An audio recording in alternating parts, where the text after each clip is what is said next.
નમસ્કાર મિત્રો, વિડીયોમાં તમારું સ્વાગત છે। સૌથી મોટી દુર્ઘટના સર્જાઈ છે કે લગ્નની અંદર એક મંડપ પડી જતા આટલા લોકોનું ઘટના સ્થળે આવું થયું। જી હા મિત્રો, વિડીયોને છેલ્લે સુધી જોજો અને ચેનલ પર નવા આવો તો ચેનલને સબસ્ક્રાઇબ કરી નાખજો। મિત્રો, વાત કરવામાં આવે તો અત્યારે જે ઉનાળો ચાલી રહ્યો છે, લગ્ન એટલે કે ધામધૂમથી લગ્નની સિઝન ચાલી રહી છે, ત્યારે આવી ઘટના બની છે। આ ઘટના ક્યાં બની છે? જેમ કે તમે સ્ક્રીન પર જોઈ શકો છો, મંડપ છે, આખું મંડપ જે હવાથી જે છે પડી ગયું અથવા અડધું તો ઉડી પણ ગયું છે, એવી પ્રાપ્ત મુજબ આપણને સમાચાર મળી રહ્યા છે। તે પહેલાં અમારી ચેનલ પર નવા આવો તો ચેનલને સબસ્ક્રાઇબ કરી નાખજો, કેમ કે આપણે 24 કલાક લાઈવ તમને આટલી મહેનતથી અમે વિડીયો બનાવીએ છીએ, તો અમે લાઇક અને સબસ્ક્રાઇબ નથી કરતા। તો મિત્રો, લાઇક અને સબસ્ક્રાઇબ કરવા કોઈ પણ પ્રકારનો ચાર્જ લાગતો નથી, કેમ કે અમને ગમે કે ભાઈ તમે લાઈક કરી રહ્યા છે, સમાચાર પસંદ કરી રહ્યા છે।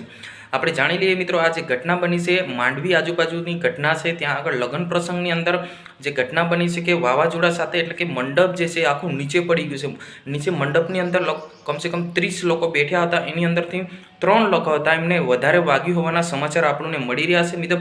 મિત્રો, સૌથી મોટા સમાચાર એ તો છે, અત્યારે જે લગ્નની સિઝન ચાલી રહી છે અને ઘણા લોકો જે અંદર સાયડામાં બેઠતા એટલે માંડવો બાંધે એટલે બધા સાયડામાં જ બેસે, તો આવી ઘટના જે અચાનક ઘટના બને તો કેટલું દુઃખની વાત કહી શકાય છે મિત્રો, કેમ કે લગ્નના જે માલિક જે લગ્ન માટે જે ખર્ચો કરે છે આટલું બધી મહેનતથી, જેમના પણ સપના હોય છે, સપના સાકાર કરવા માટે ધામધૂમથી લગ્ન ઉજવે છે, ત્યારે આવી ઘટના બને તો કેટલું દુઃખની વાત આપણે કહી શકીએ છીએ। લગ્ન પ્રસંગની અંદર માંડવો છે પડ્યો છે નીચે અને સારું થયું છે મિત્રો। 30 લોકોમાંથી ફક્ત ને ફક્ત 3 જણને વાગ્યું છે અને તાત્કાલિક સારવાર માટે મોકલવામાં આવ્યા છે।